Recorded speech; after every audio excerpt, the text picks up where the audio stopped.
لە هەرێمی کوردستان سەرەڕایبوونی کابینەکانی حکوومەت و پەرلەمان و دەسەڵاتی دادوەری، بەڵام هەمیشە ڕەخنەی ئەوە هەبووە کە حیزبە دەسەڵاتدارەکان باڵادەست بوون بەسەر حکوومەتدا و بڕیارە چارەنووسازەکان زۆر جار لە مەکتەبی سیاسیەکانەوە دەردەچن و دامەزراوەکانی حکوومەت دەبنە بڵندگۆی حیزب و ویستی حیزبەکان.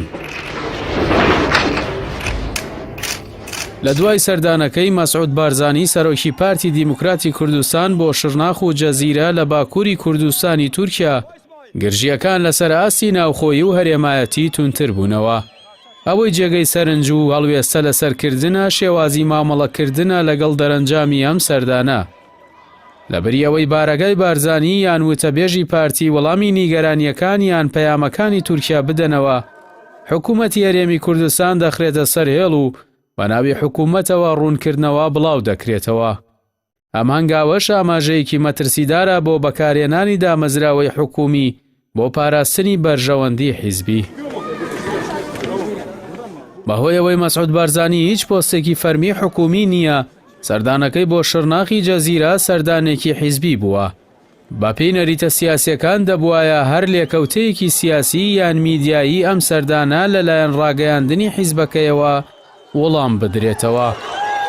کاتێکیش حکوومەتی هەرێم لە بری حیزب وەڵامی تورکیا دەداتەوە، ئەوە حکوومەت خۆی دەخاتە ناو ململانەیەکەوە کە دروستکراوی ئەجێندای حیزبیە. ئەوە شەو پەیامە دەدات بە دەرەوە کە حکوومەت و حیزب یەکن و دامەزراوەکانی حکوومەت تەنیا ئەمرازێکن بۆ شەرعیەدان بە جوڵە دیبلۆماسیەکانی سەرۆکی حیزب.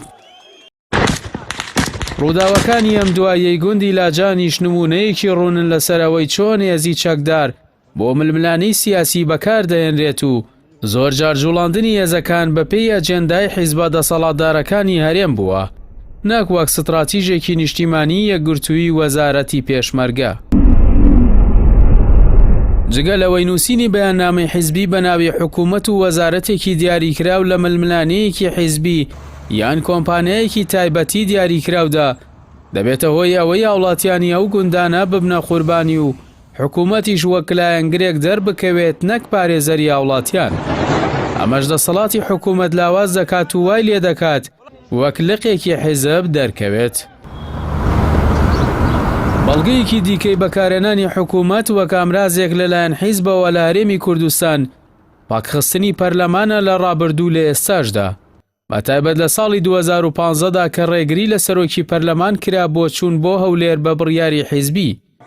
دوای بەڕێوەچوونی هەڵبژاردننی پەرلەمانی کوردستانیش لە ساڵی ڕابردوودا چاوەڕوانی شەقامەوە بوو بۆ چارەسەرکردنی قەیرانە دارایی و ئیداریەکان پەلە لە پێکێنانی حکوومەتدا بکرێت. بەڵام ئەوەی دەبینرێت چەقبەستوویەکی سیاسیە کە هۆکارەکانی تەکنیکی نییە، بەڵکو دەرەنجامی ململانەی توندی نێوان پارتی و یەکێتی لەسەر دابەشکردنی کێکی دەسەڵات، نەک لەسەر بەرنامەی حکومڕانی. پێکێنانی حکوومەت تەنیا پەیوەست نەکراوە بە ناوخۆی هەرێمەوە، بەڵکو هەردوو حیزب ئەم بابەتەیان گرێداوە بە ململانیەکانیان لە بەغدا و کەرکووک. تێکەڵکردنی ئەم دۆسیانەش وای کردووە پرۆسەی پێکێنانی حکوومەت ببێتە قوربانی بازرگانی سیاسی و هاوڵاتی هەرێم باجەکەی دەدەن. بە کورتی پەرلەمان کاران نەکراوەتەوە و حکوومەت پێک نێنراوە، نەک لەبەرەوەی ناکرێت، بەڵکو لەبەرەوەی هەردوو حیزب هێشتا نەگەیشتوونەتە ڕێکەوتنێک کە تێیدا پشکی خۆیان تێدا مسۆگەر بکەن. ئەمەش پەککەوتون و ئیفلیجبوونی تەواوی دامەزراوەکانی لێکەوتووەتەوە.